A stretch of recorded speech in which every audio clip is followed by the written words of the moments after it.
All right, warm-up is over. Let's go to our grid. Bud Weissert is going to be on the pole. Jason Fleischle looking to rebound after his performance in the Coke 600. He's going to be starting in second. Adam Young will be in third. Then you have James Wyckoff in fourth, Wayne Hutchison in fifth, and Brian Bennett starting in the sixth position. Blake Reynolds will start in seventh place, followed by Clark Archer in eighth. A real-world IndyCar driver with experience here, Richie Hearn, going to be starting in ninth. We'll hope that that experience will help him out today. And then rounding out the top 10, Trevor, we have Taft Baldwin. Starting at 11th, we have David Williams, who people who follow this series know is one to definitely watch out for. In position 12, we have Drew Lalonde. Rob Gall starts in 13th position. Paul Savonik starts in 14th. Ryan Thoma in 15th. Lionel Callisto, who's going to be looking to recover from a bad Coke 600, is starting in 16th. Nick Hunt in 17th. Mark Walls in 18th. Michael Lane in 19th. And Mike Franklin starts in 20th. 21st position, we're going to have Kyle Murphy. Outside of him will be D. Palmer. You have Ethan Moore starting 23rd, and outside him, Michael Smith in 24th, Daniel Johnson in 25th, and Michael Thompson outside of him in 26th. Ray Partridge will be starting 27th. Mark Jabinski will be starting 28th. Bob Beltrami will be starting 29th, and Jimbo Pfeiffer will be starting 30th. Joe, bring us home. Then in the 31st position, it'll be Gary LaViolette. Brian Barnes starting in 32nd. Mike Taylor will start in 33rd. Then we have a couple extra compared to what is a traditional Indy. 34th will be Andy Kennedy, and Tim Reiber will be starting in 35th. That's our field of 35 as the cars work their way around for the pace line. Now, if memory serves me correctly, Daniel Johnson, I believe he started back in the field and got a black flag on the initial start of the race and had to get that lap back and spent a lot of this race towards the tail in this field. And now through strategy and racing, he's up in fourth position. Yes, he started in 25th. It's not so much about where you start here in Indianapolis, except for maybe staying out of the melee at the start. It's about where you can finish. What is your race pace? Well, looks like we're getting ready to restart. As the pace car peels off, Fleischle accelerates right away. James Wyckoff's restarting in second, with Jubinski in third. Johnson still holding on to that fourth. He is back up in the running. We didn't expect him to still be up here. And Taft Baldwin rounds out the top five. Yeah, I mean, that's a 79 car, Daniel Johnson. He's the one who's impressed me the most out of this. He doesn't seem to have as much speed as the other cars, but through strategy and some good passing maneuvers, he's staying up here in the top five as he has a car looking on the inside with Taft Baldwin, loses a spot, but he looks like he's willing to lose a spot here or there, but he's still maintaining that top five position. I believe the lights have gone off on the pace car, so we should be going to green next time by.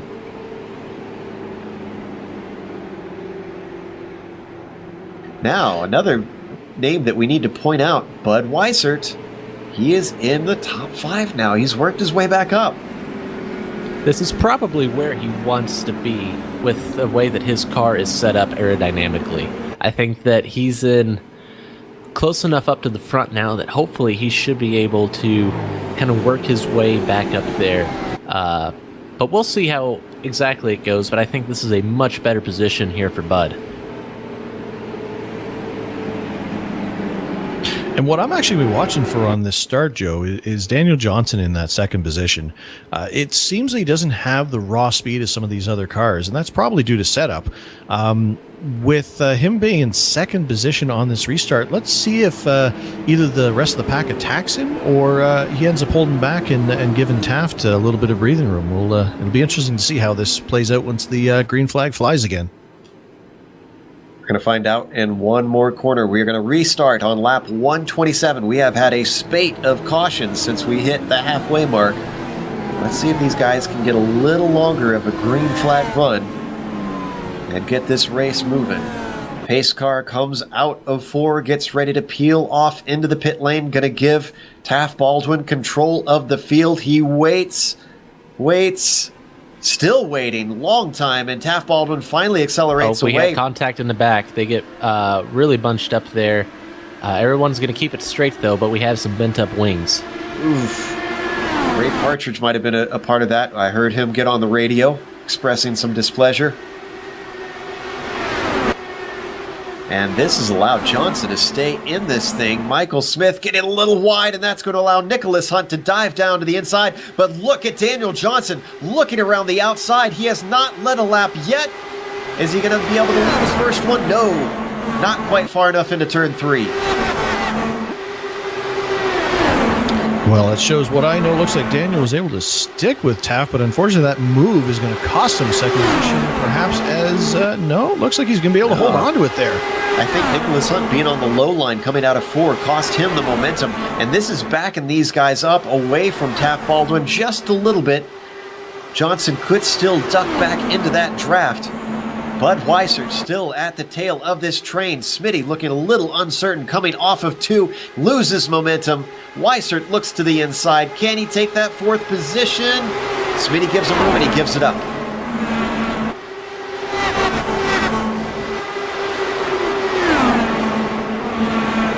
I'm just looking back through the pack here at Richie Hearn as he was affected by that bit of contact, and he does have a new front wing on there, so he has repaired that damage and is back out on the track in 17th position.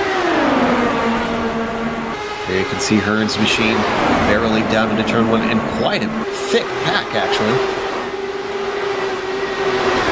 Like stock car racing out here with these guys today. Yeah, and I think that's a matter of the way that Taft started the field, where he stacked everybody up, because everybody was had been going right on the as soon as they had a chance to go, and Taft decided to wait a little bit, and they backed them all up, and that's created this kind of snarling bee's nest in the back of the pack. And we got a pass for the lead here. Daniel Johnson has the run. He looks to the inside of Baldwin. Can he get him in turn 1? He does. Johnson to the lead. An unexpected turn in this race. Can he hold on to it before they get back to the line and There was officially lead a contact. lap? Someone sideways. Mark Jabinski getting on the radio, I'm assuming. Welcome back as the pace car works around turn 3. We're getting back to go green here soon on lap 135 of 200 for the Volt Vapes Indianapolis 500 here in the Pacific Majors. You're watching it live on the Global Sim Racing channel. Our leader, Daniel Johnson, bit of a surprise this race after being farther back earlier on. Taft Baldwin will start in 2nd. Bud Weissert in 3rd. He's had to work his way back up for quite a while. Smitty is going to be starting in 4th, and Blake Reynolds in 5th. As the pace car peels off, Daniel Johnson has control for the first time, and he accelerates away as the green flag waves, gets a decent jump. In fact, Taft Baldwin is already under threat from Bud Weissert as he looks to the inside down into turn 1. Bud Weissert back up into P2. And it was a long road to get here, but Bud is now hunting down the lead after a big absence due to look strategy. at this.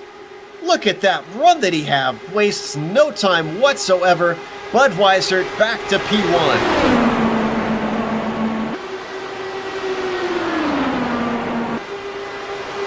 So work their way around 4. Oh, and I believe that was Blake Reynolds in the background getting a piece of the wall. Yeah, looks like he washed up. Oh, slight contact. I don't think it'll affect the car too much. Taft Baldwin was overtaken by Daniel Johnson down the front stretch. PJ back into that 2nd position, trying to get back up on Bud Weissert. Boy, if Johnson was playing dead as he looks to the inside, down into turn 3, and he takes the lead. And he can come up to the high side if he wants, but he stays a little bit low. Still, he's going to have that position. Stays low, coming out of the corner. Yeah, unfortunately, staying low through there, it's going to affect his momentum coming off that corner, but as Bud is looking the outside, but looks like he's going to maintain position. I thought that was going to hurt him, actually, but looks like he'll maintain position. I think Johnson is fooling a lot of people. We all thought he was... we didn't realize he was playing possum earlier on in the race when he was lower down, but he's worked back up to the front. He might lose the lead as Weissert looks back to the inside. He's going to get it into 3. Meanwhile, behind them, you have Taft Baldwin looking to see what he can do. He's got to run, but has to slow it up through the short chute. Michael Smith also in this fight, and this has slowed this group up enough that they've got Wayne Hutchison making it 6 for the lead now.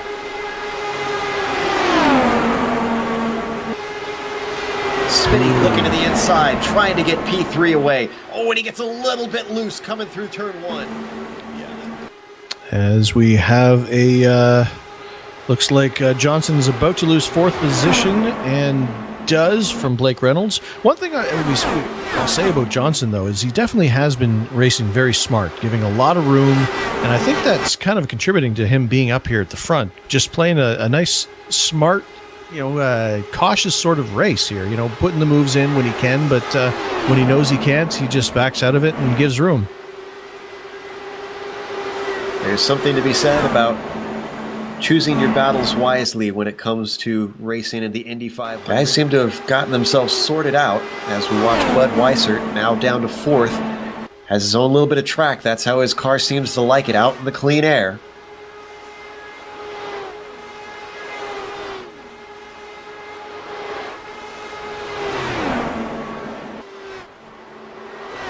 Closest battle right now that I can see up at the top, Daniel Johnson just behind Bud Weissert. He's holding that top 5 position.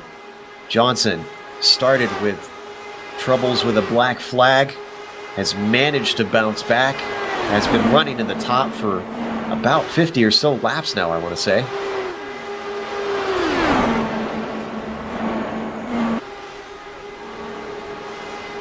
Still, looks like he's not intending to make a move at the moment and just kind of holding on to the coattails of Weissert. It looks like he does a little look-see on the inside just to make Bud know that he's there and maybe make a mistake, but we hold station with 4th and 5th. I'm not sure. I'm wondering if it was, instead of a look, it was just trying to get himself some clean air behind the car in front. See if he does it again. No, not quite in the 3. Riding on board now with Johnson. Texan seeing what he can do if he can grab himself a win here at the famed Indianapolis Oval. And now we've hit that magic mark, 30 laps to go. And James, is this something where you start thinking pit now and maybe hope that it comes your way with the caution, or start banking on having everything ready to go and staying out ahead of everything? Welcome back to Indianapolis Motor Speedway here on the Global Sim Racing channel. We just watched the Pacific Majors Indy 500 brought to you by Volt Vapes, and the winner at the end was Taft Baldwin this year. Nicholas Hunt made a valiant effort through strategy, but unfortunately the caution did not come soon enough for him, and he finishes 2nd. Mark Walls with a nice podium finish to get himself up to the front at the end of the race. Bud Weissert, it just wasn't meant to be. He started on pole, but he finished in 4th. Brian Bennett came home with a good top 5, and Jimbo Pfeiffer surprised to set the end by getting himself in the mix and finishing in 6th. Wayne Hutchison starting in 7th, as well as Ray Partridge in 8th. Bob Beltrami, we were keeping an eye on him, see if he could make the strategy work. He came home in 9th. And then Trevor, we had Rob Gall rounding out the top 10.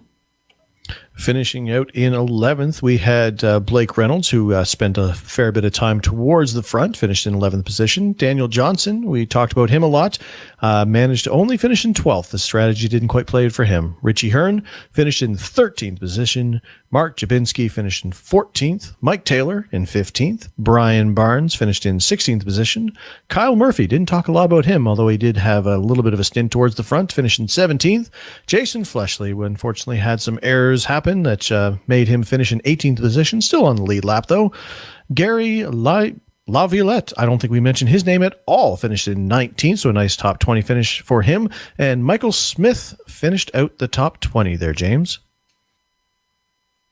In 21st, we have Drew Lalonde, and then D. Palmer behind him in 22nd. Ryan Tama in 23rd, and then Michael Lane 24th. And then we should have our first person that did not finish on the lead lap, and that will be David A. Williams in the 1 car. 26 goes to Michael B. Thomas. Mike Franklin finishes 27th. Ethan Moore, 28th. James Wyckoff in the 29th position, and Clark Archer, 30th, 88 laps down. All right, so let's go to our interviews. First up, we're going to talk to